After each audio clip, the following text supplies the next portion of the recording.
ओम शांति। बाप दादा मधुबन। आज की मधुर मूल्य 1-2-2025। मीठे बच्चे, तुम आत्माओं का स्वधर्म शांति है। तुम्हारा देश शांति धाम है। तुम आत्मा शांत स्वरूप हो, इसलिए तुम शांति मांग नहीं सकते। प्रश्न, तुम्हारा योग बल कौन सी कमाल करता है? उत्तर, योग बल से तुम सारी दुनिया को पवित्र बनाते हो। तुम कितने थोड़े बच्चे योग बल से यह सारा पहाड़ उठाए सोने का पहाड़ स्थापन करते हो। 5 तत्व शतो प्रधान हो जाते हैं, अच्छा फल देते हैं। शतो प्रधान तत्वों से यह शरीर भी शतो प्रधान होते हैं। वहाँ के फल भी बहुत बड़े बड़े स्वादिष्ट होते हैं। ओम शांति। जब ओम शांति कहा जाता है तो बहुत खुशी होनी चाहिए, क्योंकि वास्तव में आत्मा है ही शांत स्वरूप। उसका स्वधर्म ही शांत है। इस पर सन्यासी भी कहते हैं, शांति का तो तुम्हारे गले में हार पड़ा है, शांति को बाहर कहाँ ढूंढते हो। आज की मूल्य से मुख्य पॉइंट, आत्मा स्वतः शांत स्वरूप है। इस शरीर में पाठ बजाने आना पड़ता है। आत्मा सदा शांत रहे तो कर्म कैसे करेगी? कर्म तो करना ही है। यह 84 जन्मों की कहानी है।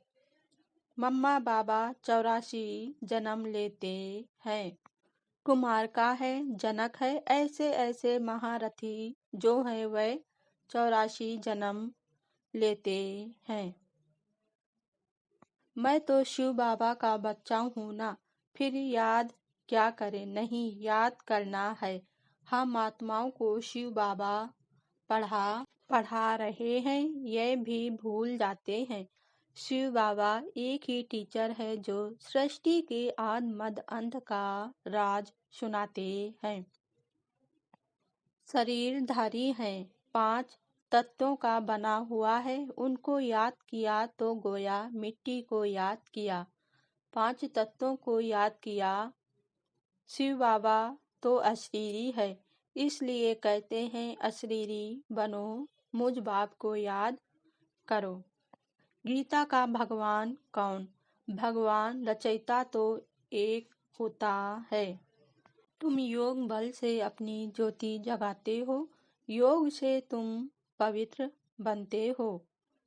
ज्ञान से धन मिलता है। योग बल से तुम खास भारत और आम सारे विश्व को पवित्र बनाते हो। सर्विस कर ऊंच पद पाना है, जीवन हीरे जैसा बनाना है। तुम बच्चे प्रदर्शनी में भी समझा सकते हो कि तुमको 2 फादर हैं, लौकिक और पारलौकिक। वर्षा उनसे मिलना चाहिए। हम युगल बनकर कभी विकार में नहीं जाते हैं। ज्ञान तलवार बीच में है। बाप का फरमान है, पवित्र रहना है। हम पतित बने तो 21 जन्मों की रजाई खत्म हो जाएगी, देवाला मार देंगे। योग बल से तुम सारी दुनिया को पवित्र बनाते हो। योग बल से कर्मेंद्रियों पर भी कंट्रोल आ जाता है। देह अभिमान से विकार की चेष्टा होती है। योगी कभी विकार में नहीं जाएंगे।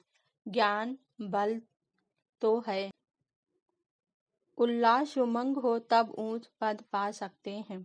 अच्छा, धारणा के लिए मुख्य सार। पहली पॉइंट, ईश्वरी सर्विस कर अपना जीवन 21 जन्मों के लिए हीरे जैसा बनाना है। माता पिता और अन्य भाई बहनों को ही फॉलो करना है। दूसरी पॉइंट, कर्मातीत अवस्था बनाने के लिए देह सही सबको भूलना है। अपनी याद अडोल और स्थायी बनानी है। देवताओं जैसा निलोभी, निर्मोही, नियुकारी बनना है। वरदान आज बाबा ने दिया, तड़पती हुई आत्माओं को 1 सेकंड में गति सद्गति देने वाले मास्टर दाता भव। स्पष्टीकरण: जैसे स्थूल सीजन का इंतजाम करते हो, सेवाधारी सामग्री सब तैयार करते हो जिससे किसी को कोई तकलीफ ना हो, समय व्यर्थ ना जाए, ऐसे ही अब सर्वात्माओं की गति सद्गति करने की अंतिम सीजन आने वाली है। तड़पती हुई आत्माओं को क्यों में खड़ा करने का कष्ट नहीं देना है। आते जाएं और लेते जाएं, इसके लिए एवर रेडी बनो। पुरुषार्थी जीवन में रहने से ऊपर अब दातापन की स्थिति में रहो। हर संकल्प, हर सेकंड में मास्टर दाता बन करके चलो।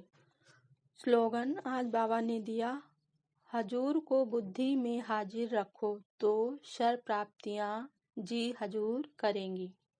अव्यक्त इशारे, एकांत प्रिय बनो, एकता और एकाग्रता को अपनाओ। एकता के साथ एकांत प्रिय बनना है। एकांत प्रिय वह होगा जिनका अनेक तरफ से बुद्धि योग टूटा हुआ होगा और एक का ही प्रिय होगा। एक प्रिय होने कारण एक की ही याद में रह सकता। एकांत प्रिय अर्थात एक के सिवाय दूसरा न कोई। सर्व संबंध, सर्व रचनाएं एक से लेने वाला ही एकांत प्रिय हो सकता है। ओम शांति।